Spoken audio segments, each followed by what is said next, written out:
Rising Stars timo ikruok ne tuke mag pinje Afrika, tuke ma ibiro bagi e piny mar Egypt kochakore tarik 28 dwe manyien. Kuom juma achiel, timno ma itayo gi kocha Salim Babu osebedo ka timo rako margi e lap ma Kasarani kendo bago tuke mag osiep.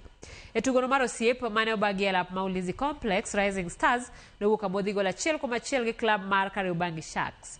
Kane wuoyo gi jofwamb weche tok tugono, Babu olero ni ikruok margi ni kare ka orito jotugo adek Amos Wanjala, Adrian Kibet gi Stanley Wilson mondo riwre gi timno kapok giwuok pachoka mar dhi go tach e piny mar Morocco motelo ne tuke mag pinje Afrika. Ako sawa, kila mtu ako sawa.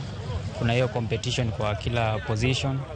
So I think team iko in a good shape ya kwenda compete. Of course mawingers tuko wengi.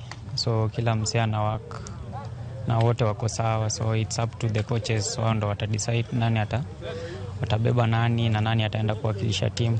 Ukiangalia tulicheza na Ulinzi jana, leo tumecheza na Kariobangi Sharks, imekuwa friend nzuri sana. So tactically imekuwa game nzuri. Ukiangalia vijana pia shape ishaanza kuja.